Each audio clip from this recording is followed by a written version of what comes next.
माधव जय कुंज बिहारी जय राधा माधव जय कुंज बिहारी जय गोपी जन वल्लभ जय गिरिवर धारी जय गिरिवर धारी यशोदानंदन ब्रज जन रंजन यशोदानंदन ब्रज जन रंजन यमुना तीरा वनचारी जय राधा माधव जय कुंज बिहारी हरे कृष्ण कृष्ण कृष्ण हरे हरे हरे राम राम राम हरे हरे हरे कृष्ण कृष्ण कृष्ण हरे हरे हरे राम राम राम हरे हरे गोविंद बोलो हरि गोपाल बोलो राधा रमन हरि गोविंद बोलो जय राधा माधव राधे जय राधा केशव राधे जय राधा गोविंद राधे जय राधा मधुसूदन राधे जय राधा गोपीनाथ राधे जय जगन्नाथाय बलदेवा जय सुभद्रा जय गौरानिताय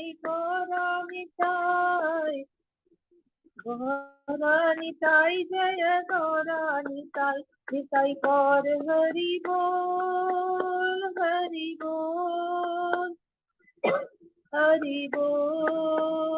हरि बोल जय जय प्रभुपाद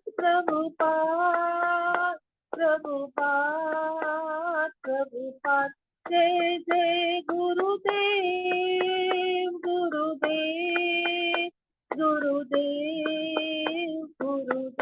हरि नाम संकीर्तन की जय श्रील प्रभुपाद की जय हरि हरि बोल। बहुत बहुत धन्यवाद अनीता माता जी, बहुत ही सुंदर कीर्तन करने के लिए। और अजय प्रदात प्रभु को फिर से हम लोग धन्यवाद देंगे, बहुत ही सुंदर। आज कहाँ के प्रभु ये विग्रह? आज तो मायापुर के प्रभु जी आज तो। अच्छा, मायापुर के थे। अच्छा, हरे कृष्णा धन्यवाद, बहुत बहुत धन्यवाद प्रभु। थोड़ा सा कलर में थोड़ा डाउट हो गया। बहुत बहुत धन्यवाद प्रभु आपको और सभी भक्तों को बहुत बहुत धन्यवाद अच्छा से कीर्तन करने के। अभी हम लोग मंगलाचरण करते हैं। ओम ज्ञानतिमिरान्धस्य ज्ञानाञ्जन शलाकया चक्षुरुन्मीलितं येन तस्मै श्री गुरुवे नमः। श्री चैतन्य मनोभीष्टं स्थापितं येन भूतले स्वयं रूप कदा मह्यं ददाति स्वपदान्तिकम्।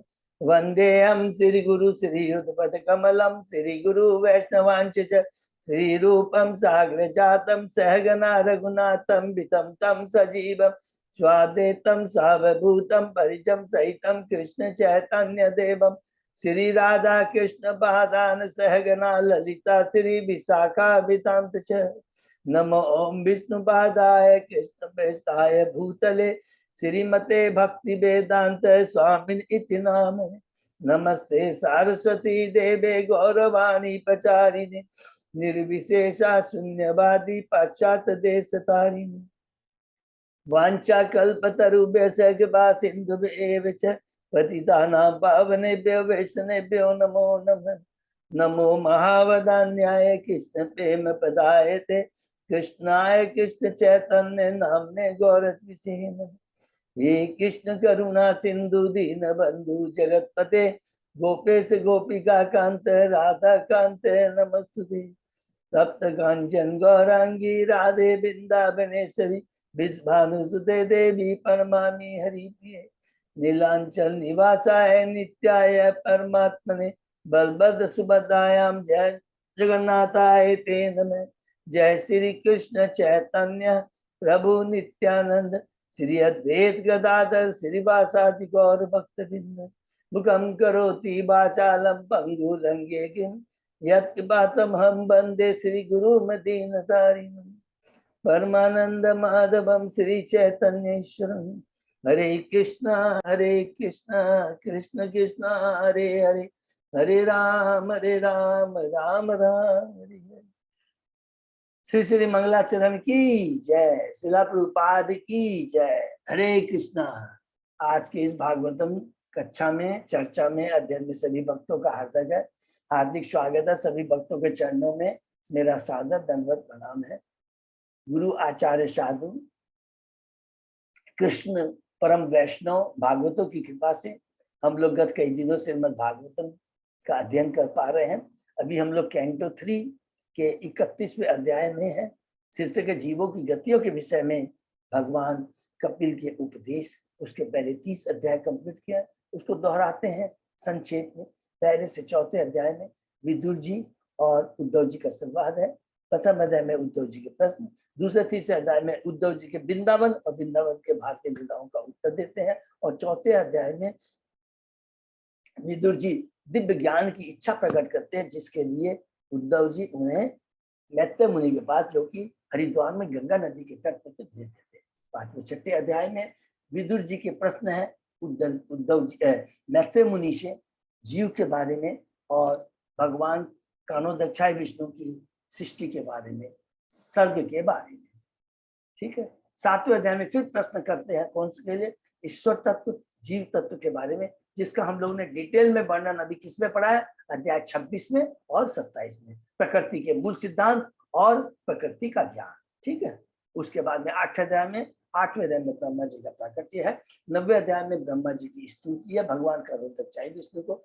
10वें अध्याय में हमने पढ़ा सृष्टि के विभाग, प्राकृतिक सृष्टि जिसको कहते हैं सर्ग, और वैकृतिक सृष्टि जिसको विसर्ग।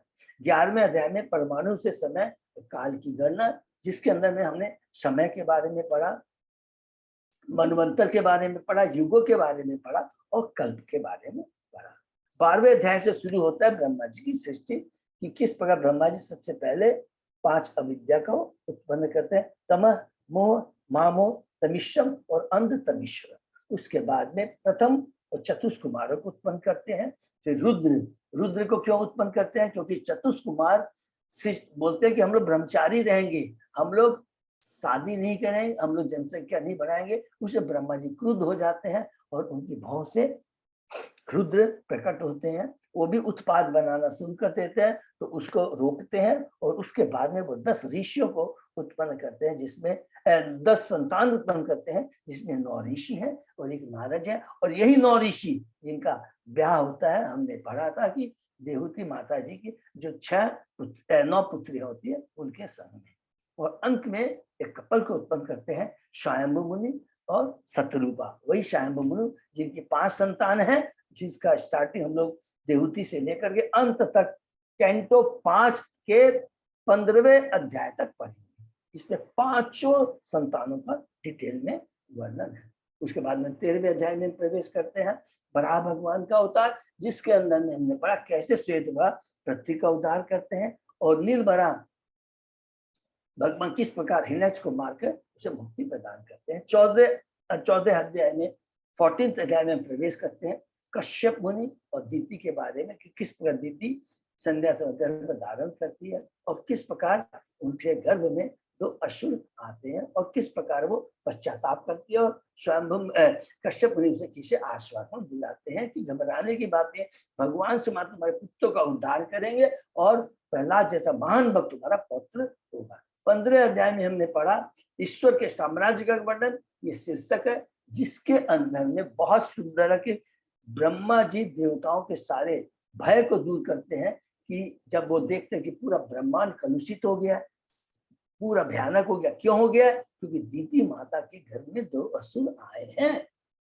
तो पूरा डिटेल में बताते हैं चतुष कुमारों को लेकर कि किस प्रकार चतुष कुमार बैकुंठ में जाते हैं और किस प्रकार वो द्वारपालों से मिलते हैं। द्वारपालों उन्हें मना करते हैं अंदर जाने के लिए, क्रोधित हो जाते हैं और वो द्वारपालों को अभिशाप दे देते हैं। बहुत सुंदर बना किस प्रकार भगवान स्वयं आते हैं लक्ष्मी जी को लेकर के नंगे पांव। बहुत 16वें अध्याय का शीर्षक है चतुष कुमारों द्वारा द्वारपालों को अभिशाप, जिसमें हमने पढ़ा कि चतुष कुमार कहते हैं भगवान आप जो हमसे क्षमा मांग रहे ये तो आपकी लीला है, ये तो बद्ध जीवों को बताने के लिए कि वैष्णव के चरणों में कभी अपराध नहीं होना चाहिए। फिर भगवान कहते हैं वास्तव में ये मेरी लीला ही है। बहुत सुंदर वर्णन है। उसके बाद में 17, 18, 19 3 अध्याय में हमने पढ़ा किस प्रकार हिरण्याक्ष 100 वर्ष के बाद 100 साल तक माता दीति के गर्भ में रहते और किस प्रकार वो जन्म लेते हैं, पूरा ब्रह्मांड को किस प्रकार वो भयानक बना देते हैं, भगवान में उत्पात मचाना शुरू कर देते हैं। 18वें अध्याय में किस प्रकार भगवान वराह उनके साथ युद्ध करते हैं और 19वें अध्याय में भगवान उन्हें मार कर करके किस प्रकार मुक्ति प्रदान करते हैं। 20वें अध्याय में फिर हमने सर्ग और विसर्ग के बारे में संक्षेप में पढ़ा। 21वें अध्याय से 24वें अध्याय तक माता देवती और कर्दम मुनि के दिव्य गृहस्थ जीवन का वर्णन है। शीर्षक है 21वें अध्याय का स्वयंभू मनु और कर्दम मुनि का संवाद, कि जिसमें किस हमने पढ़ा कि 10,000 वर्षों तक कर्दम मुनि तपस्या करते हैं, भगवान आते हैं और कहते हैं तुम्हारी दिव्य जो इच्छा है एक गुणवती पत्नी पाने की वो अवश्य पूरी होगी। स्वयं स्वयंभू मनु अपनी पत्नी और देहूति को लेकर तुम्हारे यहाँ आएंगे। भगवान चले जाते हैं, स्वयंभू मनु आते हैं कर्दम मुनि के आश्रम में और कर्दम मुनि उनका बहुत सम्मान करते हैं। 22वें अध्याय में प्रवेश करते हैं। माता देहूति और कर्दम मुनि का परिणय, उनका जो ब्याह होता है कि किस प्रकार स्वयंभू मनु पहले तो ग्लोरीफाई करते हैं स्वयंभू कर्दम मुनि को, उसके बाद में याचना करते हैं, प्रार्थना करते हैं कि मेरी पुत्री को स्वीकार करें। कर्दम मुनि उनकी प्रार्थना को स्वीकार करते हैं, उनसे ब्याह होता है, बहुत सारा दहेज देते हैं स्वयंभू मनु सतृपा, फिर वो वापस अपने साम्राज्य को चले जाते हैं। 23वें अध्याय का शीर्षक ही है माता देहूति का शोक, जिसमें हमने पढ़ा किस प्रकार देहूति अपने पति की सेवा करती है नंबर 1, और किस प्रकार हरे कृष्णा हरि बोल हरि बोल, किस प्रकार वो अपने सेवा करती है पति की और किस प्रकार कर्दम मुनि को प्रसन्न करती है। बहुत सुंदर है। और फिर कहते हैं कर्दम मुनि मैं तुम्हें भगवत प्रसाद दूंगा, लेकिन देहूति अपनी इच्छा व्यक्त करती है पहले मुझे संतान दीजिए। कर्दम मुनि प्रसन्न हो जाते हैं क्योंकि उसकी जो इच्छा संतान पाने की, याद रखें वो दिव्य इच्छा है और भगवान के आदेश के अनुसार है, अपने इंद्रिय तृप्ति के लिए नहीं है। 9 पुत्रियां उत्पन्न होती है जिनका ब्याह ब्रह्मा जी के जो 9 ऋषि पुत्र उनसे होता है। और अंत में वो कहती है कि अभी तक तो मैंने केवल इंद्रियों को भोगा है, लेकिन आप जैसे महान भक्त का संग पाकर भी अपने आत्म साक्षात्कार लिए अपना मेरी कैसे कल्याण हो उसके बारे में नहीं सोचा। मेरे संशय को, मेरी अज्ञानता को हे प्रभु दूर कीजिए। तुरंत हम लोग प्रवेश करते हैं 24वें अध्याय में। शीर्षक है कर्दम मुनि का वैराग्य, जिसके अंदर में हमने पढ़ा कि किस प्रकार कर्दम मुनि माता देवती को आश्वासन देते हैं कि तुम चिंता मत करो, स्वयं भगवान कपिल तुम्हारे पुत्र के रूप में आएंगे और तुम्हारे संशय अज्ञानता को अपने ज्ञान की तलवार से नष्ट कर देंगे। ब्रह्मा जी भी आके आश्वासन देते हैं और कर्दम मुनि बहुत फिर भगवान कपिल के पास जाते हैं। बहुत अच्छा है कि आप जैसे भगवान इस बद्ध जीव के घर में उसके पुत्र के रूप में उत्पन्न होता, आप प्रकट हुए हैं, प्रकट हुए। भगवान कहते हैं ये तो मैंने वचन दिया था तुम्हें और उसको मैंने पूरा किया है, और अपने ज्ञान की तलवार से माता देहूति के सारे संशय को, अज्ञानता को दूर कर। और इस प्रकार उसके बाद में भगवान का परमिशन लेकर के कर्दम मुनि घर छोड़ के चले जाते हैं और भगवान की भक्ति कर करके भगवान के धाम को पहुंचते हैं। फिर उसमें बाद में शुरू होता 25वें अध्याय से, जो अभी तक चल रहा है, माता देवहूति और कपिल भगवान का सांख्य योग के बारे, सांख्य योग के बारे में। सांख्य मीन एनालिटिकल, डिटेल में बहुत सुंदर, इसके अंदर हमने पूरा पढ़ लिया। 7 प्रश्न है। पहला देवहूति का प्रश्न है, मैं और मेरी की जो भावना है उसको दूर कीजिए। भगवान कहते हैं तुम्हें करने क्या है, अपनी चेतना को शुद्ध करना है। जब तक भौतिक चेतना रहती है तो मन कलुषित रहता है, लेकिन जैसे ही भगवान की भक्ति करेंगे तो क्या होगा, हमारी सारी कलुष चेतना नष्ट हो जाएगी। और ये भक्ति स्वरूप सिद्ध व्यक्तियों के संग में करनी चाहिए। तो दूसरा प्रश्न करती है, मुझे किस तरह की भक्ति करनी चाहिए। भगवान कहते हैं तुम्हें तीव्र भक्ति, भाव भक्ति करनी चाहिए। उसके बाद में हम लोग प्रवेश करते हैं 26वें अध्याय में, प्रकृति के मूल विस्तार, ज्ञान योग के बारे में। प्रकृति का ज्ञान, ईश्वर का ज्ञान, परमात्मा का ज्ञान और जीव का ज्ञान के बारे में बताते हैं। खुद कहते हैं कपिल भगवान, मैं तुम्हें अपने परमात्मा के विभिन्न कोटियों का वर्णन करूंगा कि भगवान परम है, उनका कोई आदि नहीं है, वो सर्वत्र व्याप्त है, भौतिक जगत में आते हैं लीला करने के लिए, लेकिन उसमें लिप्त नहीं होते। फिर कहते हैं जीव के बारे में, जीव भी भगवान का अंश है, लेकिन भौतिक जगत में आकर के वो माया के द्वारा, 3 गुणों के द्वारा प्रभावित हो जाता है। अंश है, गुणों में तो एक है, लेकिन मात्रा में अलग है।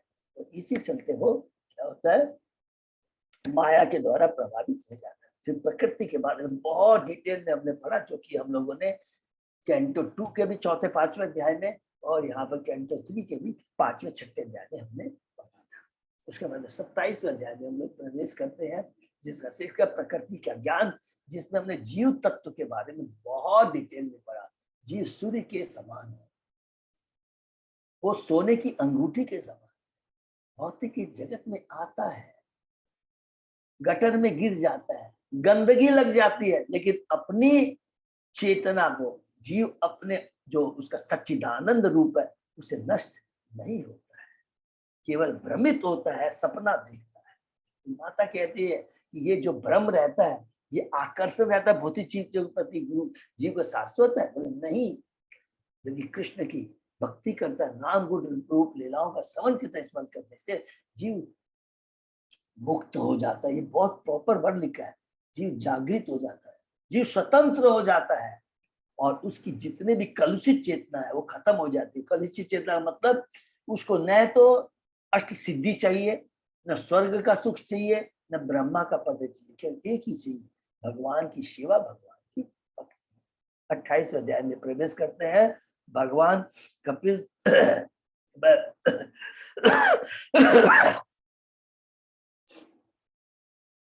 भक्ति साधना के लिए भगवान कपिल के संदेश, जिसमें हम लोग सिंपली पढ़े हैं किसके बारे में, अष्टांग योग में, ध्यान योग के बारे में, यम नियम आसन प्राणायाम प्रत्याहार धारणा ध्यान और समाधि, कि किस प्रकार योगी एक एक करके पहले अपनी भौतिक इंद्रिया को क्या है वश में करता है, अप टू प्रत्याहार तक। उसके बाद में वो ध्यान करता है भगवान के स्वरूप का, धारणा, और फिर धीरे धीरे भगवान के एक एक अंग का ध्यान करता है, जिसको बोलते हैं ध्यान विधि। और ऐसे करते उसका भगवान के प्रति आकर्षण हो जाता है, भगवान की भक्ति में जुड़ जाता है, उसकी चेतना भगवान की इच्छा एक, उसकी इच्छा भगवान की इच्छा एक हो जाती है। बहुत सुंदर वर्ग। 29वें अध्याय में प्रवेश करते हैं। भगवान कपिल द्वारा भक्ति की डिटेल में व्याख्या, जिसके अंदर में हम लोगों ने बहुत डिटेल में पढ़ा। भक्ति 3 तरह की होती है, तमोगुणी, रजोगुणी, सतोगुणी। और फिर हमने पढ़ा निर्गुण भक्ति है जो 3 गुणों से ऊपर होती है। इसके लिए हमें क्या भक्ति के अंग के बारे में हमने पढ़ा।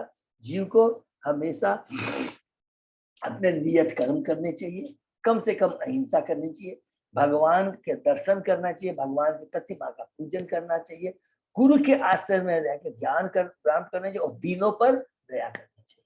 बहुत सुंदर है। ऐसा करने से वो निर्गुण भक्ति में स्थापित हो सकेगा। लेकिन भक्ति करते समय कोई अपराध न हो, ये बहुत इंपॉर्टेंट वर्ड है। अपराध किस लिए कहते हैं कि खुद तो भक्ति करता है, लेकिन दूसरे जो जीव है वो भी भगवान के अंश है, ये उसको चेतना नहीं रहती कि जीवों में सारे जीव भगवान के अंश है। ममे वांसे जीव लोके जीव भूत सनातन, ये बहुत इंपॉर्टेंट पॉइंट है। मतलब इतना बढ़िया इसके अंदर ज्ञान है, सारे कंफ्यूजन क्लैरिटी। फिर कहते हैं मैंने बता तो दिया सब लोग भगवान के अंश है, परमात्मा में भगवान भी, लेकिन व्यवहार चेतना के अनुसार होना चाहिए। ऐसा नहीं हर चीज के प्रति एक ही व्यवहार होना चाहिए। उसमें हमने ग्रेजुअली पूरा चेतना के अनुसार पूरा पेड़ पौधे से लेकर जो जिसकी पूर्ण विकसित चेतना जो भगवान का परम भक्त है उसके बारे में हमने पढ़ा, बहुत सुंदर। उसके बाद में काल के बारे में हमने पढ़ा कि काल ही भगवान का स्वरूप है।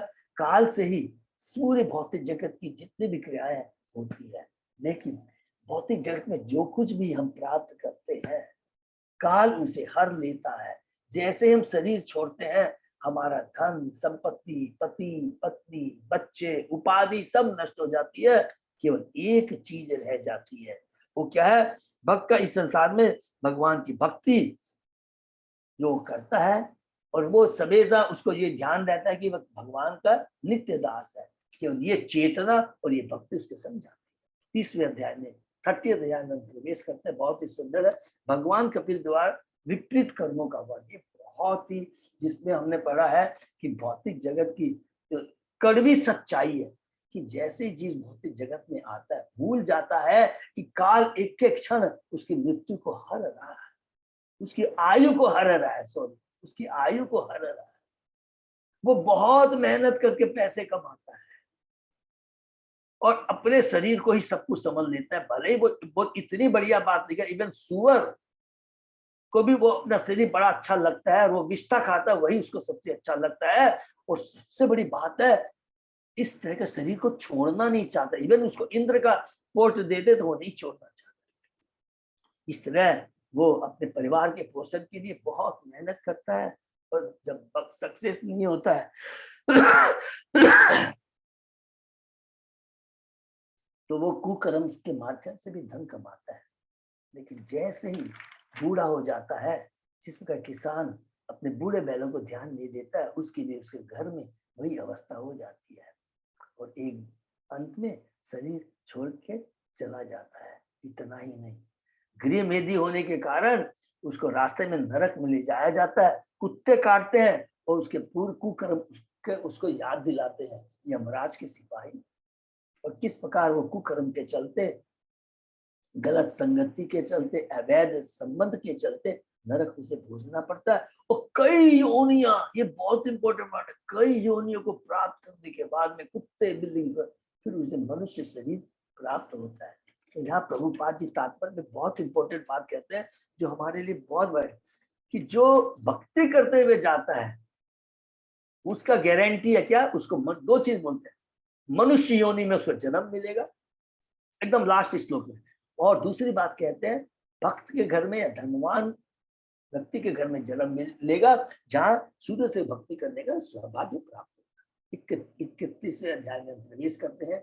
जीवों की गतियों के विषय में भगवान कपिल के आदेश बहुत ही, माने जैसा कि अरुण को बता रहे, माने ऐसा वर्णन हम सोच नहीं सकते कि किस प्रकार जीव प्रथम माता के गर्भ में आता है, पहली रात्रि, दूसरी रात्रि, 5वीं रात्रि, 10वीं रात्रि, 1 महीने के अंदर सिर बनता है, 2 महीने के अंत में हाथ पांव बनते हैं, तीसरे महीने में नाखून वगैरह ये सब आते हैं, चौथे महीने में माने 7 रक्त मज्जा ये सब आते हैं। इस तरह कर करके बताते हैं। 6ठे महीने में झिल्ली के भीतर बंद घर में वो घूमता रहता है, दाहिनी तरफ बाईं तरफ। प्रभु ने बताया दाहिनी तरफ घूमता है जैसे लड़का और बाईं तरफ घूमता तो लड़की। और 7वें महीने में उसे चेतना आती है, और फिर जब चेतना आती है तो जीव किस प्रकार भगवान से प्रार्थना करता है, हे प्रभु मैं तो आध्यात्मिक हूँ लेकिन आपको छोड़ दिया है, मैंने आपकी संगति छोड़ दिया है, उसका फल है कि मैं इसे मुझे पुनः माता के इस तरह घर में आके कष्ट भोगना पड़ रहा है। ये आपकी विस्मृति के कारण ही है। आप विशुद्ध चेतना है, आपकी संगति में आकर करके मैं अपना उद्धार कर पाऊंगा। इस प्रकार वो भगवान से प्रार्थना करता है। और फिर उसके बाद में 9 महीने या 10 महीने हो जाते हैं, इसका जीव जब भगवान की स्मृति करता रहता तभी प्रसूति काल की वायु औंधे शिशु को बाहर की तरफ ढकेल देती है। हरि बोल। और श्वास रहित तथा तीव्र वेदना के कारण स्मृति से विहीन हो गया है वो। जैसे ही आता है शिशु बाहर आता है, इस असहाय अवस्था में मुलायम त्वचा वाले बालक को मच्छर, खटमल तथा कीड़े काटते हैं। इस प्रकार अपने विविध प्रकार के कष्टों को भोगता हुआ शिशु अपना बाल्यकाल बिता कर करके किशोर अवस्था प्राप्त करता है। अब देखिए यहाँ पर किशोर अवस्था में वह अप्राप्य, ये बहुत इंपॉर्टेंट चीज है, अप्राप्य वस्तुओं को प्राप्त करने की इच्छा करता है, किंतु प्राप्त न होने पर पीड़ा होती है। रूपा जी यहाँ तात्पर्य में बहुत बढ़िया बात कहती है। काम वासना रजोगुण से उत्पन्न होती है। काम वासना रजोगुण बहुत है। ब्रह्मा जी भी कहते हैं कि ये रजोगुण हमारी चेतना को किस तरह आच्छादित करता है। ये इसी रजोगुण में I am the proprietor, I am the controller, I am the creator, I am the enjoyer. और ये चीज ब्रह्मा जी तक है। ब्रह्मा जी खुद सरेंडर करते हैं कि हे प्रभु, हमने पढ़ा है जो 9वें अध्याय में प्रार्थना करते हैं ब्रह्मा जी कि कम से कम मुझे इतनी भक्ति ज्ञान दे कि जिससे कि मैं अपने को सृष्टिकर्ता नहीं मान बैठूं। तो इस प्रकार रजोगुण के प्रभाव में आकर जो चीज उसके भाग्य में नहीं लिखी है उसको पाने की चेष्टा करता है, और जब नहीं मिलता है तो उसको उसकी वो जो है चेतना तमोगुण में परिणत हो जाती है। इस प्रकार जीव नारकीय जीवन की सर्वाधिक अधम स्थिति में आ गिरता है, कुकर्म करता है। तो इस प्रकार जो शरीर जीव के लिए निरंतर कष्ट का साधन है, उस शरीर के लिए अनेक प्रकार के कार्य करता रहता है, जिससे उसे जन्म मृत्यु के चक्र में पड़ते रहना पड़ता है।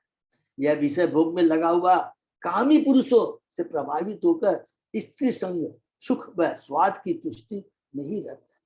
असत मार्ग का अनुसरण करता है, वह पहले की तरह पुनः नरक को आता है। फिर वह सत्य, शौच, दया, गंभीरता, आध्यात्मिक बुद्धि, लज्जा, इंद्रिय निग्रह, सौभाग्य एवं सारे अन्य सुअवसरों से विहीन हो जाता है। अतः मनुष्य को चाहिए कि ऐसे अभद्र कामी मूर्ख की संगति न करे, जो आत्म साक्षात्कार के ज्ञान से रहित हो और स्त्री के हाथ का नाचने वाला कुत्ता बनकर न रह जाए।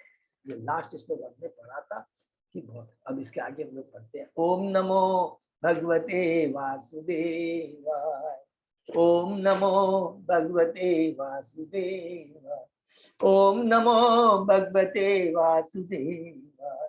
नारायण नमस्कृत्य नरं चैव नरोत्तमं देवी सरस्वती व्यासं ततो जयमुदीरये। नष्टायेषु अभद्रेषु नित्यं भागवत सेवया, भगवती उत्तम श्लोके भक्ति भवति नैष्ठिकी। आराधयो भगवान् ब्रजेश तनय ततधाम वृंदावनम, रमया काचित् उपासना व्रजवधूवर्गेण्य कल्पिता।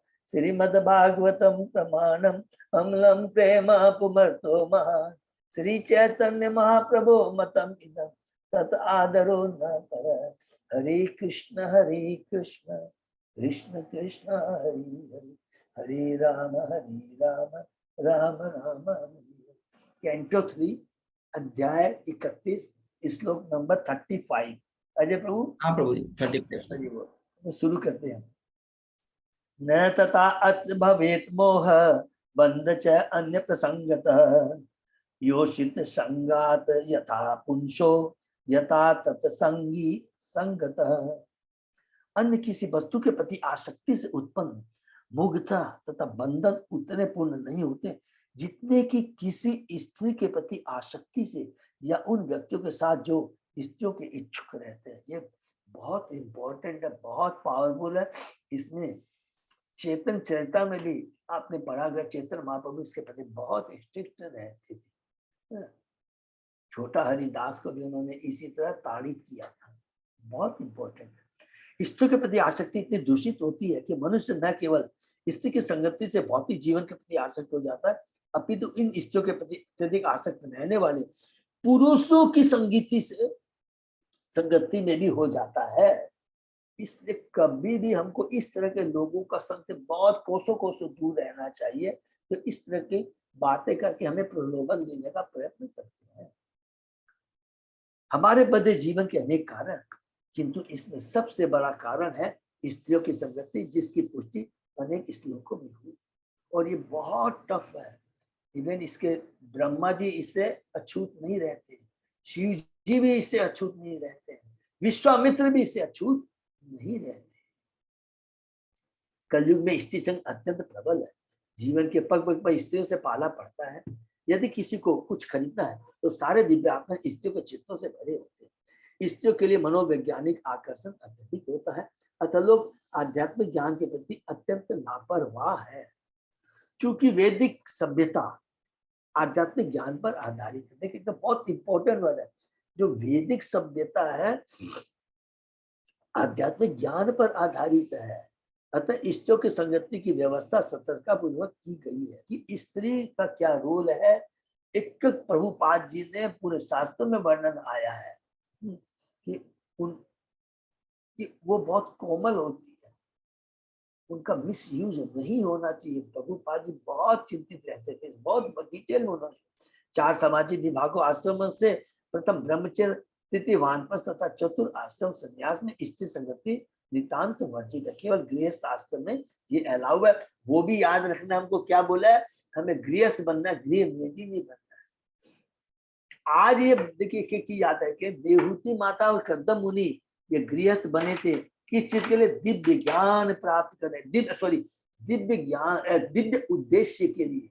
दिव्य उद्देश्य क्या है, कृष्णमय संतान उत्पन्न करना। बहुत इंपॉर्टेंट चीज।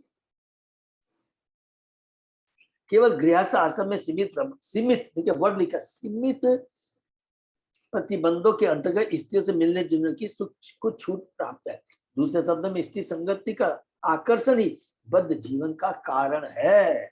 और जो भी इस बद्ध जीवन से मुक्त होना चाहता है उसे स्त्रियों की संगति से अपने को विलग कर लेना चाहिए।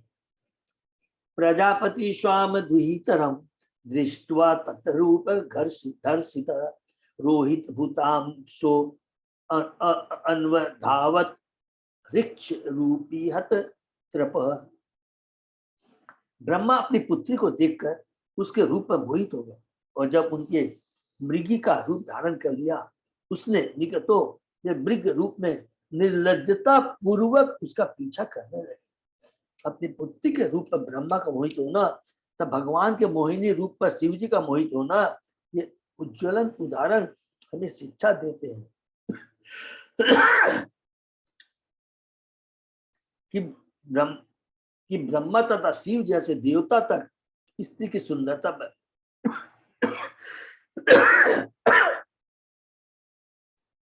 तो ये आपका हेल्थ ठीक नहीं है, ज्यादा दिक्कत हो तो हम लोग नहीं प्रयत्न करते तो थोड़ा देर करके फिर तो आप आज ब्रेक कर लेंगे अपनी। हाँ वो थोड़ा पानी पी लीजिए। हाँ प्रभु, मैं वही कर रहा हूँ। भक्तों का संग बहुत जरूरी है प्रभु। ये बहुत जरूरी है प्रभु जी, बट हेल्थ को देखते हुए भी ना, अगर मान हाँ। थोड़ी सी इशू रहती है तो ऐसी बात नहीं है प्रभु जी। प्रभु प्रयत्न करता हूँ प्रभु, थैंक यू सो मच प्रभु।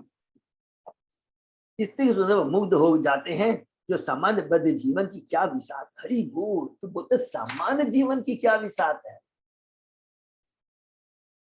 तो हर एक को सलाह दी जाती है कि वह अपनी सगी पुत्री, बहुत ध्यान से सुनिए, अपनी सगी पुत्री, अपनी माता अपनी बहन तक से मुक्त भाव से न मिले जुले। देखिए कितनी बड़ी प्रभुपाद जी लिखते हैं कि इंद्रिय इतनी प्रबल है कि मनुष्य प्रेमानंद हो जाता है और इंद्रिय पुत्री, माता या बहन का नाता नहीं देखती।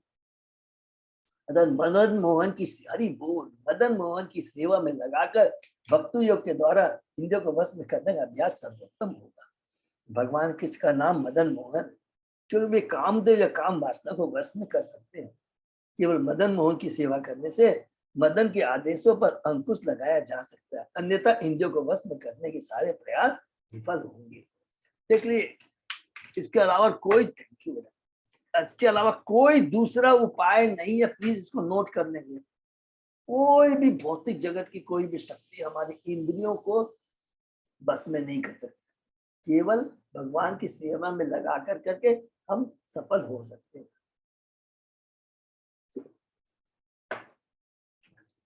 तत् श्रेष्ठ श्रेष्ठ श्रेष्ठेषु के नु अखंडित धी पुमान ऋषिम नारायण अमृते योषित मय्यो हे मायया ब्रह्मा द्वारा उत्पन्न समस्त जीवों, देखिए, अर्थात मनुष्य, देवता तथा पशु में से ऋषि नारायण के अतिरिक्त अन्य कोई ऐसा नहीं है स्त्री रूपी माया के आकर्षण के प्रति निचेष्ट हो। हरि बोल। इसलिए एकमात्र है कि अपनी इंद्रियों को सदैव 24 घंटे भगवान की सेवा में लगाए। आदि जीव स्वयं ब्रह्मा है, बिल्कुल सही बात है, जिसने मरीचि जैसे ऋषि उत्पन्न किए।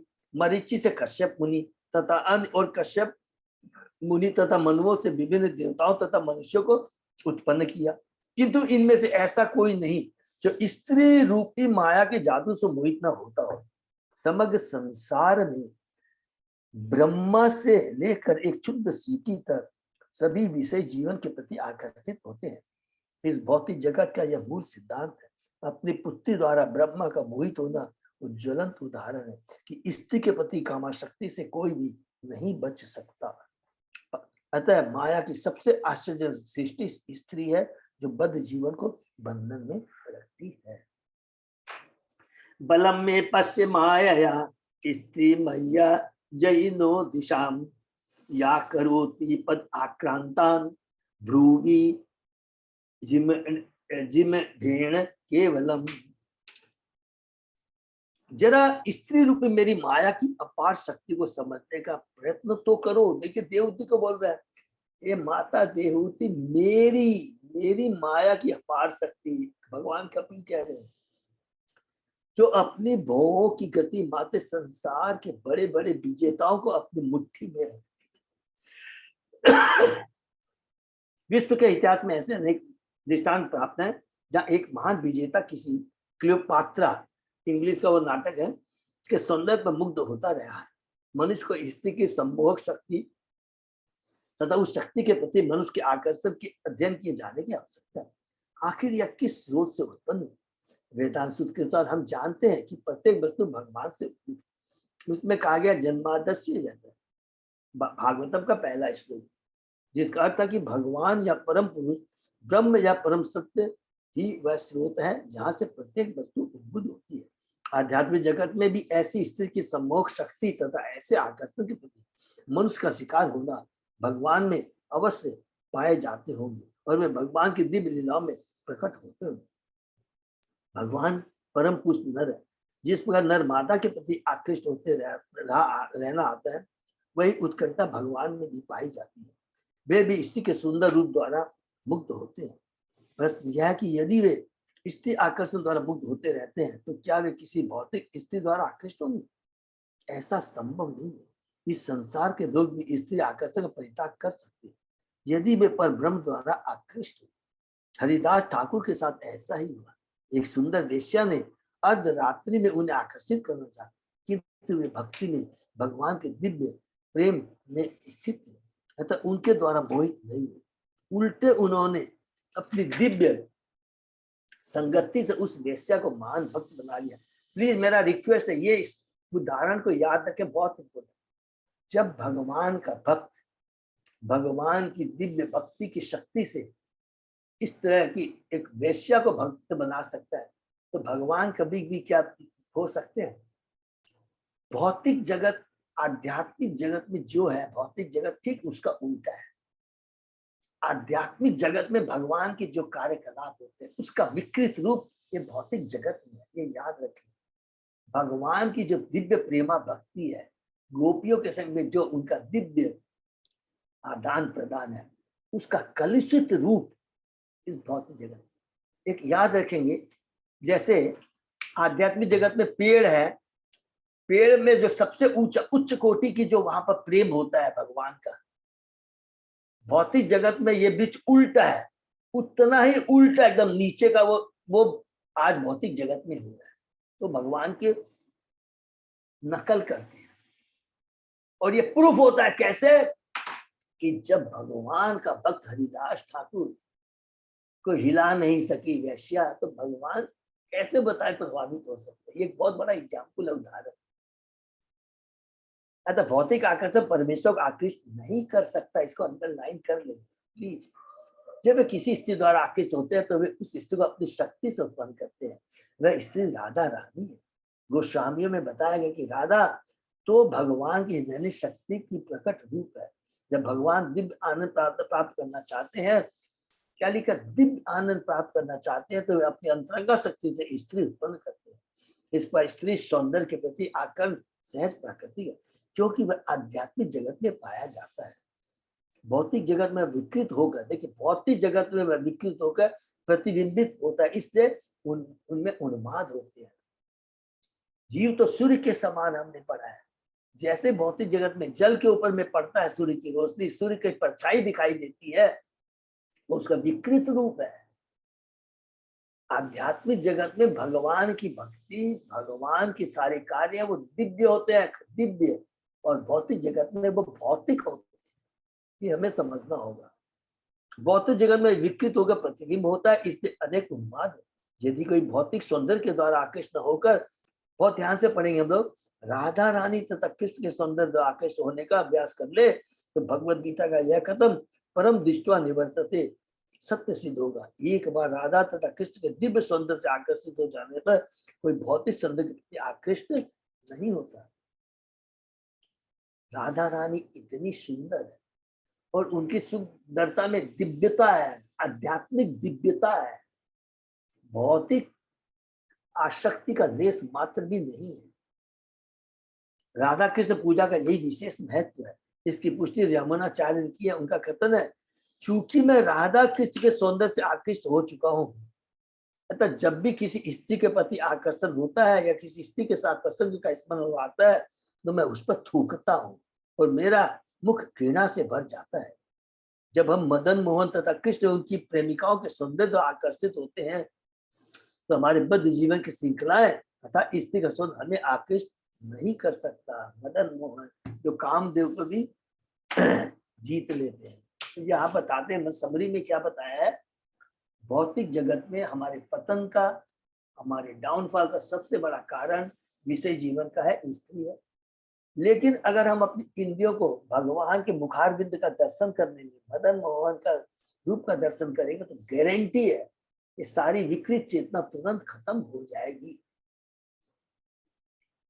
संगम न कुर्यात् प्रमदा सुजातु योगस्य पारम परम आरुरुक्षु मत सेवया प्रतिलब्ध आत्मलाभे वदन्ति या निरय द्वारम अस्य वदन्ति या निरय द्वारम अस्य। हरि बोल। जो योग की परमार्था को प्राप्त करना चाहता हो तथा जिसने मेरी सेवा करके आत्म साक्षात्कार कर लिया हो, उसे चाहिए कि वह कभी किसी आकर्षक स्त्री का साथ न करे, क्योंकि शास्त्रों में घोषणा की गई है कि भक्त के लिए ऐसी स्त्री नरक के द्वार तुल्य है। कैसा है, हम लोगों ने पढ़ा है, याद कर लेंगे। तमिश्रम अंध तामिश्रम, नरक में जाना पड़ता है। नंबर 1।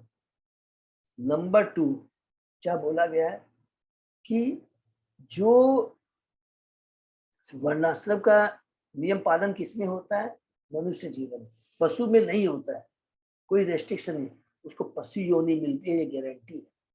ये याद रखेंगे, 2 चीज को याद रखें।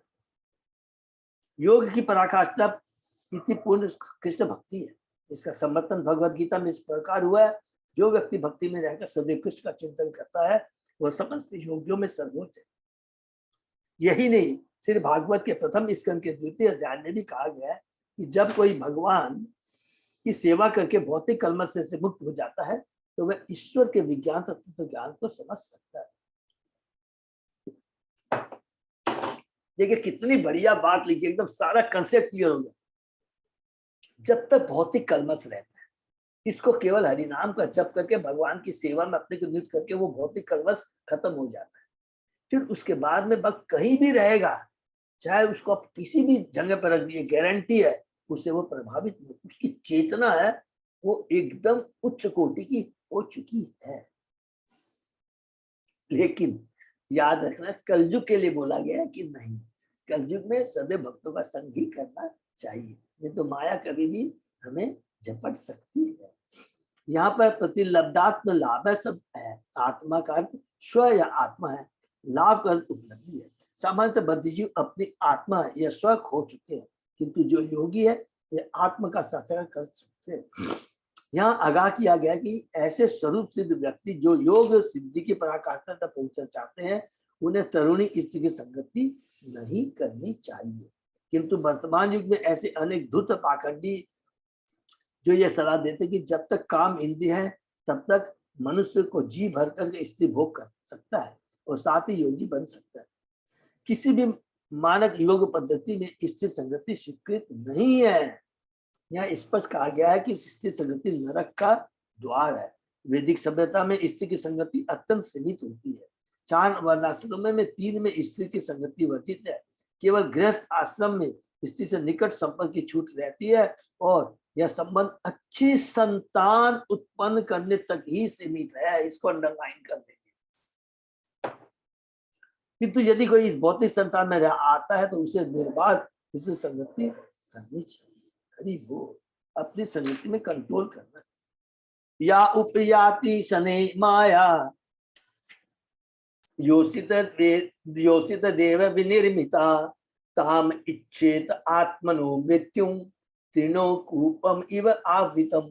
भगवान द्वारा उत्पन्न स्त्री माया स्वरूप है और जो ऐसी माया की सेवा स्वीकार करके उसकी संगति करता है उसे यह बात ही समझ लेना चाहिए कि वह घास से ढके हुए अंधे कुएं के समान उसकी मृत्यु का मार्ग है। आत्मा का हनन है। निम्न योनि में उसे जन्म मिलेगा।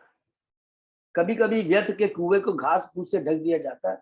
अतः यदि कोई यात्री अनजाने उस रास्ते से निकलता है तो उस कुएं में गिर जाता है और उसकी मृत्यु निश्चित है। उसी प्रकार जब कोई किसी स्त्री की सेवा ग्रहण कर लेता है तो संगति प्रारंभ होती है क्योंकि भगवान ने स्त्री को पुरुष की सेवा के लिए उत्पन्न किया है।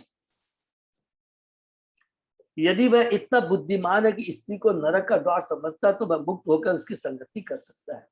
इसकी मनाही तो उसके लिए है जो दिव्य पद पर उठने की महत्वाकांक्षी रखता है। 50 वर्ष पूर्व तक हिंदू समाज में ऐसी संगति वर्जित थी। पत्नी अपने पति से दिन में नहीं मिल सकती थी। यहाँ तक कि गृहस्थों के अलग रिहायशी मकान होते थे। रिहायशी मकानों के अंतःपुर स्त्रियों के निमित्त होते थे और बाहर से कमरे पुरुषों के लिए। स्त्री द्वारा की जाने वाली सेवा भले ही मोहक प्रतीत हो किंतु ऐसी सेवा ग्रहण करते हुए मनुष्य को सतर्क रहना चाहिए क्योंकि वह स्पष्ट कहा गया कि स्त्री मृत्यु का द्वार है या कि आत्मविस्मृति है। वह आध्यात्मिक बोध के मार्ग को अवरुद्ध कर देती है। याम मन्यते पतिम मोहात मत मायाम ऋषभ आयतिम स्त्रीत्वम स्त्री संगत प्राप्तो वित्पत्ति गृह प्रदम।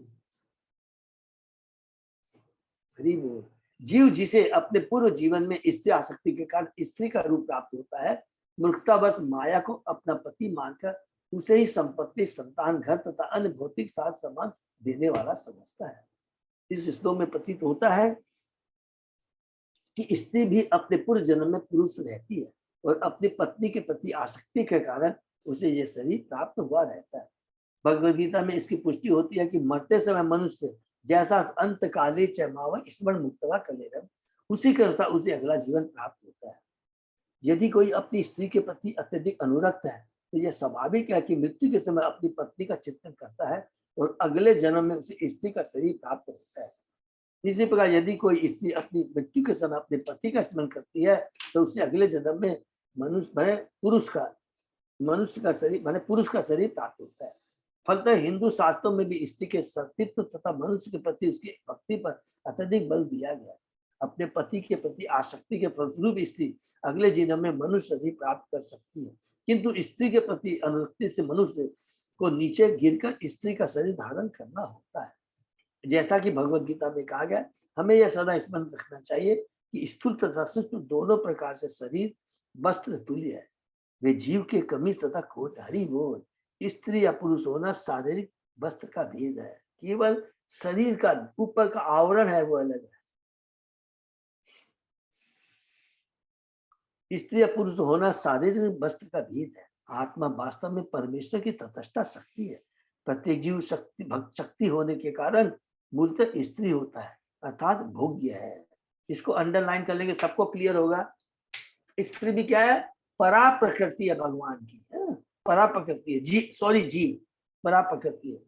पुरुष शरीर में भवबंधन से छूटने के लिए अधिक अवसर मिलते हैं। जबकि स्त्री शरीर में कम अवसर होते हैं। इस श्लोक में बताया गया कि स्त्री के प्रति आसक्ति द्वारा मनुष्य शरीर का दुरुपयोग नहीं की जाना चाहिए, अन्यथा अगले जन्म में स्त्री शरीर धारण करना होगा। स्त्री सामान्यतः घर गृहस्थी, गहने, सामान तथा कपड़े की भूखी रहती है। जब उसका पति ये वस्तुएं लाकर दे देता है तो वह संतुष्ट हो जाती है। स्त्री तथा पुरुष का संबंध अत्यंत जटिल है, किंतु कहने का सार यह है कि जो आत्म साक्षात्कार के दिव्य पद तक उतरना चाहता है उसे स्त्री की संगति करते समय सावधान रहना चाहिए। किंतु कृष्ण भक्ति की अवस्था में संगति पर ऐसा प्रतिबिंब शिथिल हो जाता है, क्योंकि तब पुरुष तथा स्त्री की आसक्ति एक दूसरे प्रति न होकर कृष्ण के प्रति होती है। इसको अंडरलाइन कर लेंगे। जब दोनों कृष्ण की भक्ति में रहते हैं तो वो भौतिक आकर्षण न होकर कृष्ण के प्रति आकर्षण हो जाता है। तब वे दोनों समान रूप से भव बंधन से बाहर निकलने तथा कृष्ण के धाम जाने के पात्र बन जाते हैं। जैसा कि भगवत गीता में पुष्टि हुई है, जो भी गंभीरता पूर्वक भक्ति करता है, चाहे वह निम्नतम योनि का हो, स्त्री हो या कि अल्पक श्रेणी का श्रमिक या वणिक हो, वह भगवान के धाम जाता है और कृष्ण लोक पहुंचता है। पुरुष को न तो स्त्री के प्रति और न स्त्री को पुरुष के प्रति आसक्त होना चाहिए। दोनों को भगवान की सेवा में अभियुक्त होना चाहिए, तभी दोनों इस भवबंधन से छूट सकते हैं। देखिए कितना डिटेल में भगवान कपिल बता रहे, कितने श्लोकों के माध्यम से है। ताम आत्मनो बीजानीयात् पति अपत्यग्य आत्मकम देवो देवो देवोपसादितम मृत्युम मृग्यो गायनम यथा। अतः स्त्री अपने पति, घर तथा अपनी संतान को अपनी मृत्यु के लिए भगवान की भयंकर शक्ति द्वारा की गई व्यवस्था समझे, जिस प्रकार की बहेलिया का मधुर संगीत मृग की मृत्यु का कारण होता है। कपिल देव द्वारा किए गए इन उपदेशों में यह बताया गया है कि न केवल स्त्री ही नरक का द्वार है, अपितु पुरुष भी स्त्री के लिए नरक का द्वार है। प्रश्न आसक्ति का है। मनुष्य स्त्री की सेवा, उनके सौंदर्य तथा अन्य बातों से आसक्त होता है। इसी प्रकार स्त्री पुरुष के प्रति इसलिए आसक्त होती है क्योंकि वह उसे रहने के लिए स्थान, पहनने के लिए कपड़े तथा आभूषण और संतान देता है। यह तो एक दूसरे के प्रति आसक्ति का प्रश्न है। जब तक इनमें से कोई भी ऐसे भौतिक सुख के लिए अनुरक्त रहेगा, तब तक पुरुष स्त्री के लिए और स्त्री पुरुष के लिए घातक है। किंतु यदि सही आसक्ति कृष्ण में स्थानांतरित हो जाए तो दोनों कृष्ण भक्त हो जाते हैं और उनका संयोग उत्तम रहता है। अतः श्री रूप गोस्वामी ने भक्ति रसामृत सिंधु में कहा, अनासक्त विषयान पुंजतः निर्बंध कृष्ण संबंधे युक्त वैराग्य उच्चते। बहुत इंपॉर्टेंट श्लोक है, भक्ति शास्त्री में भी श्लोक है, याद रखिए। युक्त वैराग्य के बारे में बताया है। स्त्री तथा पुरुष को गृहस्थ के रूप में साथ साथ रहते हुए कृष्ण की सेवा करनी चाहिए। यदि इस सेवा में बच्चे पत्नी पति सभी लग जाएं तो ये सारी शारीरिक या भौतिक व्याधियां समाप्त हो जाएगी। चूंकि कृष्ण माध्यम है और चेतना शुद्ध है, अतः पतन की कोई संभावना नहीं रहती। प्लीज इसको अंडरलाइन कर लीजिए। वो युक्त वैरागी कहलाएगा। वैराग्य युक्त वैराग्यम उच्चते। माने अगर कृष्ण को केंद्र में रखकर गृहस्थ जीवन बिताते हैं, कोई गलती नहीं है। क्यों? सबका केंद्र बिंदु क्या है? भगवान कृष्ण, भगवान की सेवा। तो उसमें क्या आसक्ति भगवान के प्रति रहेगी, भगवान की सेवा के प्रति रहेगी, कोई भौतिक आसक्ति नहीं रह जाएगी। देहेन जीव भूतेन लोकात लोकम अनुभ्रजम भुंजान एव कर्माणि करोति अविरतम पुमान। विशेष प्रकार का शरीर होने के कारण भौतिकवादी जीव अपने कर्मों के अनुसार एक लोक से दूसरे लोक में घूमता रहता है। वो इसी प्रकार वह अपने आप को सकाम कर्मों में लगा लेता है और निरंतर फल का भोग करता है। सकाम कर्म पूरा एकदम जितना भी अभी तक कपिल भगवान इसी चीज के ऊपर जोर दे रहे हैं। जब जीव शरीर के भीतर बंदी रहता है तो वह जीव भूत कहलाता है, और जब वह शरीर से मुक्त रहता है तो ब्रह्म भूत कहलाता है। ब्रह्मभूत प्रसन्नात्मा न सोचती न कांचती। 18 अध्याय का 54 श्लोक है। इसमें बताता है कि जब जीव 3 गुणों से ऊपर हो जाता है तो उसकी अवस्था क्या है? उसे ब्रह्मभूत आनंद की प्राप्ति होती है। एक जन्म के बाद दूसरे जन्म में शरीर बदलता हुआ जीव न केवल विभिन्न योनियों में घूमता रहता है, अपितु एक लोक से दूसरे लोक में भी जाता रहता है। इसका मतलब क्या हुआ? हमने बहुत पुण्य कर्म किए, बहुत परोपकार का काम किया, हो सकता है स्वर्ग तक चले जाए, हम लोग ब्रह्म पद तक चले जाए, ब्रह्म लोक तक जा सकते हैं, लेकिन है तो भौतिक जगत में ही। और कुकर्म करेंगे, इसका हमने अभी पढ़ा ही है, वो नीचे की योनि से होते होते होते फिर से मनुष्य योनि इस पृथ्वी पर आना पड़ता है, लेकिन है तो पूरा भौतिक जगत के अंदर ही, ये हमें याद रखना है। भगवान चैतन्य कहते हैं कि सकाम कर्मों से बंध कर जीवात्मा सारे ब्रह्मांड में घूमती रहती है, पाताल से लेकर ब्रह्मलोक तक।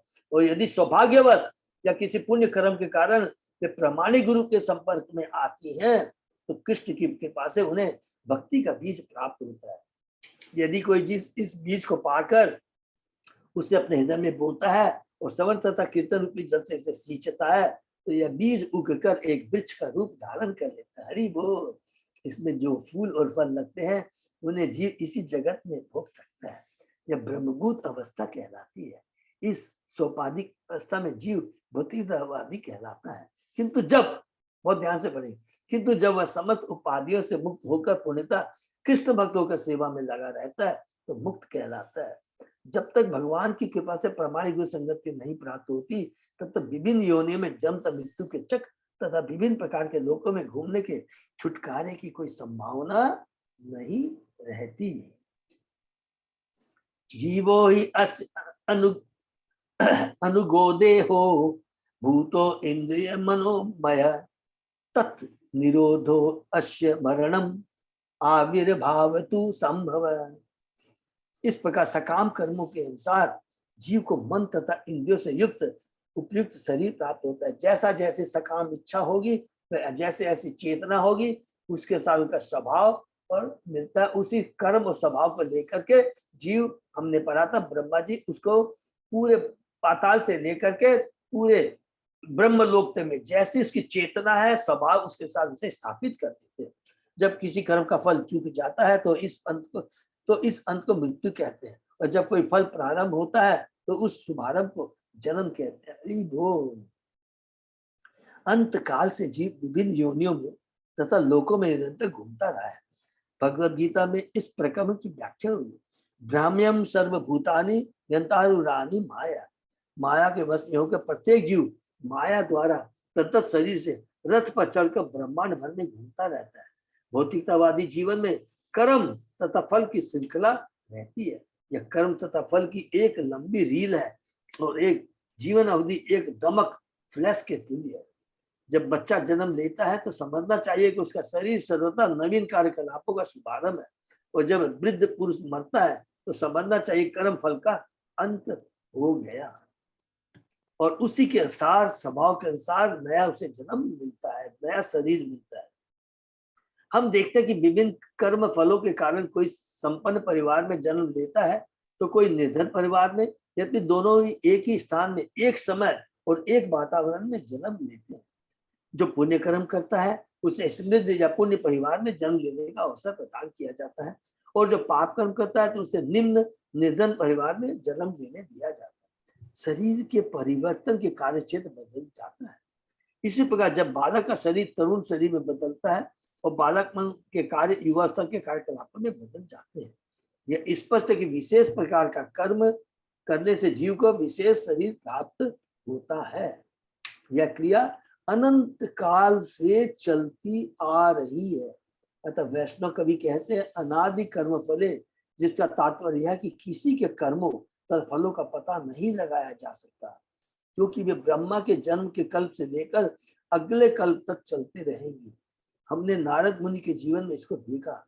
एक कल्प में वे दासी के पुत्र थे और दूसरे कल्प में वो ऋषि हो गए। कैंटो 1 में हमने डिटेल में पढ़ा था, सबको याद है ना अच्छे से?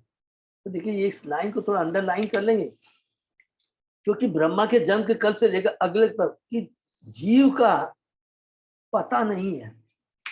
इतने कुकर्म किए हैं, एक जन्म में नहीं, हो सकता है उसको 20 जन्म तक भोगना पड़े, 100 जन्म तक भोगना पड़े, कोई कह नहीं सकता है। लेकिन जो भगवान की भक्ति करता है, भगवान के भक्तों का संग करता है, भगवान ने दो चीज कहा है, मैं तुम्हारे सारे कर्म फल को नष्ट कर दूंगा, केवल भगवान की भक्ति की वजह शक्ति है।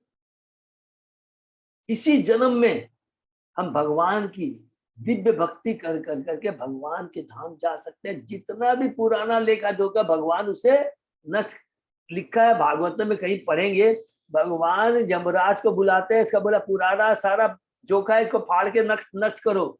अब ये भौतिक जगत का नहीं है, ये तो आध्यात्मिक जगत का हो गया, तो फालतू इस रिकॉर्ड कर रखने से क्या फायदा है।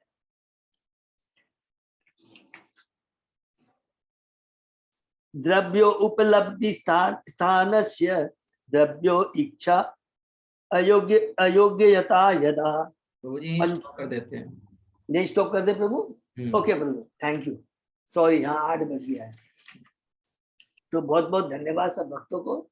आज का ये जो चैप्टर है भगवान कपिल, ये ऑलमोस्ट हम समझ सकते हैं। 7वां क्वेश्चन देवती माता का है, उसका जवाब है। और देखिए कितनी बड़ी बात है, 30वें 31वें दोनों अध्याय के अंदर किसके बारे में हमने पढ़ा है? जन्म मृत्यु। जो श्लोक है 29वें अध्याय में 3 प्रश्न करती है, क्या क्या? भक्ति की डिटेल में व्याख्या कीजिए, काल के बारे में बताइए, और जन्म मृत्यु का यह चक्कर उसके बारे में बताइए। तो भगवान कपिल 30वें अध्याय में, 31वें अध्याय में और 32वें अध्याय में इसी की चर्चा करेंगे। और ये पूरी भागवतम में ये जो 3 अध्याय इतने पावरफुल है, अगर जीव इसको बहुत डिटेल में हम लोग समझ लेंगे तो क्या होगा, ये समझ में आ जाएगा कि भौतिक इच्छा ही एकमात्र हमारे बंधन का कारण। अगर हम कोई परोपकार भी करते हैं, पुण्य कर्म भी करते हैं, तो कहते हो सकता स्वर्गलोक तक जाना पड़ेगा, हो सकता हम लोग और अच्छे कार्य कर हम लोक तक चले जाए, लेकिन याद रखेंगे वो भी भौतिक जगत ही है। एकमात्र भगवान की भक्ति करनी है, भक्तों का संग करना है। और देखिए कलयुग में तो भगवान ने भक्ति कितनी सरल बना दी है।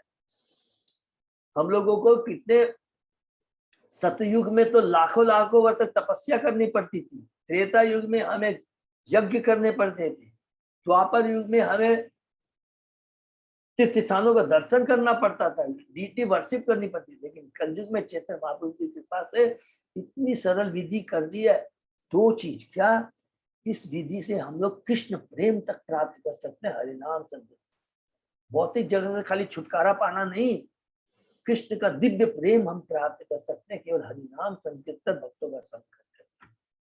और हमें क्या है, ये जो भौतिक आसक्ति, स्पेशली अपोजिट सेक्स के बारे में बहुत डिटेल में कपिल भगवान ने बताया, क्योंकि ये जीवन की कटु सत्यता है, तो इसका हमें ध्यान रखना है। और इसका प्रभुपाद जी ने बहुत ध्यान रखा, बहुत ध्यान रखा। इसलिए कई बार नए लोग आते हैं, बोलते हैं अरे प्रभु ये बच्ची, कभी एक बच्ची को कभी माता जी बोलते हैं, वो बेचारी बड़ी वो ऑकवर्ड पोजीशन में करती है, अरे बच्ची को माता जी, मेरे को माता जी बोलते हैं। लेकिन जैसे वो भक्ति में आती है, उसको समझ में आता है, तो वो बोलती है, बहुत खुश हो जाती है कि ये कारण। तो प्रभुपाद जी इस चीज का बहुत ध्यान रखा, और हम लोग इसका ध्यान रखना है। हम भक्तों का संग करते रहेंगे तो कोई प्रॉब्लम नहीं आएगी। हरे कृष्णा। तो यहीं पर विराम देते हैं। किसी का कोई प्रश्न? हरे कृष्णा, दंडवत प्रणाम प्रभु जी। माता जी ये ना बोलिए। हम क्या बोले थे, देहूति के जो क्वेश्चन है प्रभु जी, यदि लिख के मिल सकता है तो बहुत हाईएस्ट क्वेश्चन है ना इनके, और आंसर भी यदि यहाँ से यहाँ तक यदि बता पाएंगे तो बहुत अच्छा हो जाएगा प्रभु जी। ऐसा माता कुछ जी हो सकता है क्या? हम लोग तो रिपीट करते आ रहे हैं माता जी, 7 प्रश्न है एकदम।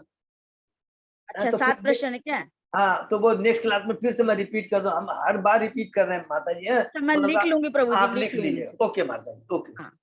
ठीक है ना? थैंक यू प्रभु जी। हरे कृष्णा। ओके, हरे कृष्णा। हरे अजय प्रभु, कृष्णा। हरे कृष्णा, दंडवत प्रणाम। ओम पवन। हरे कृष्णा प्रभु जी। दंडवत प्रणाम। अजय प्रभु कोई अनाउंसमेंट है? नहीं प्रभु जी, अभी तो नहीं है। खाली 2 भक्त लोग प्लीज, थोड़ा इंपॉर्टेंट पॉइंट है, 2-3 नोट करेंगे। 25 सितंबर को हमारे जगन्नाथ ग्रुप की ज्वाइंट कंबाइंड क्लास होगी सभी भक्ति बीच की। उसमें हिज ग्रेस वल्लभ चेतन प्रभु क्लास लेंगे। अब प्रश्न उठता है कि वो चाहते थे कि फिजिकल क्लास हो, तो पता नहीं मैं उतना उस समय वेन्यू मिल पाएगा कि नहीं। अगर वो पॉसिबल नहीं होगा, प्रसादी व्यवस्था नहीं होगी, तो हम लोग ऑनलाइन क्लास करेंगे। वल्लभ चेतन प्रभु हमारे वाइस प्रेसिडेंट है कलकत्ता टेम्पल के, तो वो क्लास करेंगे। और टाइमिंग मेरे ख्याल से अजय प्रभु 11 से 1 वही रखेंगे, सबके लिए सुटेबल रहेगा। हाँ प्रभु जी, सही टाइम। ये रहेगा 11 से। अगर वेन्यू का कोई इशू होता है, कोई मिलता है वहां पे टाइमिंग का कोई ऐसा है तो अपने सोच सकते हैं, अदरवाइज वो देख सकते हैं प्रभु। मैं ट्राई करूँ, अभी 10 दिन हाथ में है, पूरा चेष्टा करूँ। बट सब लोग उस दिन अपने को प्लीज एकदम अपने को फ्री रखेंगे। 25 सितंबर 11 to 1। और अगर कुछ भी चेंज होगा तो अपना बताते हैं। नंबर टू, जो लोग लॉन्ग टूर में जा रहे हैं, अपने को 18 तारीख को फ्री रखेंगे। प्लीज नोट कर लीजिए, 2 से 5 बजे तक गुरु सरदे रोड में बहुत सुंदर व्यवस्था की गई है। जो फर्स्ट फ्लोर में जो नया रिनोवेटेड हॉल हुआ है ना, उसमें सब लोग भक्त लोग आएंगे। सबको बुकलेट दी जाएगी। जो भी प्रश्न है, जिसका भी जो कंफ्यूजन है, आप वहां पर अपना डिस्कस कर सकते हैं। ठीक है। मैंने पूरी कल रात में करीब 11 बजे तक बैठ के क्लास कर करके ये बुकलेट कैसी बननी चाहिए पूरा डिटेल में बनाया है। What we have to carry, सारी चीजें हैं कि क्या क्या कैरी करनी है, क्या क्या आपकी प्रॉब्लम, सब चीज का डिटेल में हमने बुकलेट में चेष्टा की है मेंशन करने की। क्योंकि बुकलेट मैंने कहा था हिंदी में, लेकिन ब्रज कुमार बोला प्रभु आज थोड़ा हिंदी में मेरे को प्रॉब्लम हो रही है ट्रांसलेशन में। तो मैं कहा कोई बात नहीं है, कुछ नहीं है, एकदम सिंपल इंग्लिश में है। खाली नाम पड़ा, सेवा, मोबाइल नंबर है। खाली जो भजन है वो भजन के लिए हम लोग वैष्णव गीत बुक से वो लेके चलेंगे तो अपना काम हो जाएगा। ठीक है ना। तो सारी चीजें भजन चाहे तो प्रभु जी हिंदी में वहाँ पे इनबिल्ट कर सकते हैं। अरे वो राजा प्रभु ने बोलते बोलते मेरे को याद दिला दिया। भजन तो मिल जाएंगे, वो उठा के टेस्ट करना है तो वो कर सकते। बस प्रभु आप एक काम कीजिएगा, आप रखिएगा। और अभी क्या है ना, हम लोग वो व्हाट्सएप ग्रुप बना रहे हैं जिसमें मैं अजय प्रभु सबको जोड़ लेंगे। जितने भी भक्त जा रहे हैं लॉन्ग टूर में, प्रभु आप उसको जोड़ लीजिएगा। तो जो भी इंफॉर्मेशन सब उसमें मिलती रहेगी। ठीक है ना। तो आज में 18 तारीख ओरिएंटेशन क्लास है गुरु सरदे रोड में 2 से 5। प्लीज भूलिएगा नहीं। ठीक है। हरे कृष्णा। हरे कृष्णा। हरे कृष्णा। हाँ माता जी। हरे कृष्णा हरे प्रभु, कृष्णा। हरे कृष्णा। यहीं पर हम लोग विराम देते हैं। माता जी कुछ बोल रही है। हाँ मीनू माता जी। हाँ मीनू माता जी कुछ बोल रही है क्या? बोले प्रभु जी 25 तारीख का जो अपने लोग बोल रहे हैं कि जॉइंट क्लास के लिए, अगर फिजिकल क्लास होती है तो थोड़ा और जल्दी 10 बजे करने से नहीं रहेगा ठीक? क्योंकि क्या है, संडे का दिन है, किसी को काम रहता है तो अपना जल्दी काम खत्म हो जाता है, तो फिर कोई कहीं भी जाओ करो। कोई प्रॉब्लम नहीं है, मैं प्रभु जी से पूछ लूंगा। नंबर 1, अगर हमारे किसी भक्तों को प्रॉब्लम नहीं है, अभी यहाँ जितने भक्त है तो वो बता सकते हैं। ऑनलाइन होना है तो प्रभु जी 10 बजे भी कर सकते हैं, कोई दिक्कत। ओके हरी बोल। तो मैं प्रभु को बोल दूंगा प्रभु 10 बजे तक, हाँ कि 10 से 12 अपने देख लेते हैं वेन्यू और उसके हिसाब से अपने उसको हाँ प्रभु आप भी चेष्टा करिए, मैं भी, हम लोग सब लोग चेष्टा करेंगे। ठीक है ना। और हम लोग चेष्टा कर रहे हैं अलग अलग जगह वेन्यू डेवलप करने का। सॉल्ट लेक में भी, लेक टाउन में भी, बांगो, सब जगह चेष्टा कर रहे हैं हम लोग। ठीक है। मेरा एक रिक्वेस्ट रहेगा, मंडे से फ्राइडे कोई रिकॉर्डिंग करने का चेष्टा करेंगे। मैं शायद थोड़ा सा और गया जा रहा हूँ ना, तो अगर वहाँ पता नहीं अच्छा जहाँ प्रभु ने मेरे को बताया था मिलेगी कि नहीं मिलेगी व्यवस्था, तो मैं चेष्टा करूंगा, लैपटॉप कैरी करूंगा मैं। अच्छा प्रभु नहीं होगा तो कोई भक्त अपने तो प्रभु अभी बता देंगे क्या कौन एक्सपर्ट है? संगीता माता जी, कोई भी माता जी लोग कोई भी कर लेगी, रिकॉर्डिंग कर लेगी, बाद में फिर उसको मैं कर दूंगा लेकर के। कन्वर्ट कर लेंगे आप? हाँ कन्वर्ट कर देंगे, रिकॉर्डिंग कर लेंगे हम। बस रिकॉर्डिंग प्रभु कर जी हम लेंगे। बोल रहे थे अगर आपको वेन्यू नहीं मिलता है तो ग्रुप में अगर किसी को वेन्यू का होता है तो कोई देख लेगा वेन्यू। ठीक है माता जी, बिल्कुल बिल्कुल। ग्रुप में सबको बोल देना कि कोई के पास भी वेन्यू का कुछ है तो बता दें। हाँ तो कम से कम 100 लोगों के रहने के बैठने की व्यवस्था हो जाए। तो वो कर देंगे जरूर से। मैं भी पूरा चेष्टा में लगा हुआ हूँ। ठीक है ना। श्री संगीता राधा देवी। अगर वेन्यू मिल जाए तो बेटर है, बहुत दिन हो भी गए सब भक्तों का एक साथ। हाँ प्रभु इसीलिए बहुत बहुत जरूरी है। फिजिकल तो थोड़ा सा वल्लभ चेतन प्रभु भी चाह रहे थे। अभी बहुत वो बेचारे, मेरे को कल मेरी उनसे बहुत डिटेल में बात हुई। आज भी हम लोगों की मीटिंग है। देखिए बीपी बोर्ड से, कॉम से सारी मीटिंग है। सब लोग आ रहे हैं जितने भी सेवा में हैं। अजय प्रताप सब लोगों को आना है। कि वो जो फेस्टिवल कमेटी में है, कॉम में है, बीपी बोर्ड में है, सीडीसी है, सबकी मीटिंग आज है। ठीक है ना। हरे कृष्णा। हरे तो कृष्ण। चेष्टा करेंगे प्रभु, मैं भी पूरी चेष्टा कर रहा हूँ कोई वेन्यू मिल जाए। अच्छा एक चीज थोड़ा बता सकेंगे, वेन्यू 1 मिनट और लूंगा प्लीज, वेन्यू किस साइड में होने से अच्छा रहेगा? कहीं भी रहे, बस नॉर्थ में रहना चाहिए। अपने तो जगन्नाथपुर हाँ। साइड नॉर्थ के ही है ना पूरे, हाँ अगर हाँ, चाहे लेकिन शॉर्ट लेग में हो जाए, चाहे लेक टाउन में हो जाए, या कहीं पे भी हो जाए, बस नॉर्थ एरिया रहना चाहिए। आई थिंक जिसका सबका आधे घंटे का फिर रास्ता रहेगा, कन्वीनियंट हाँ, तो रहेगा। किसी को कहीं प्रॉब्लम भी नहीं हो होगी। जाए, बस वेन्यू मिल हाँ। जाए बस। हाँ हाँ हाँ। ठीक है, हरि बोल, ठीक है, मैं चेष्टा करता हूँ। हरे कृष्णा, हरि हरे बोल। हरे कृष्णा हरे बहुत बहुत धन्यवाद सभी भक्तों को, हरि बोल।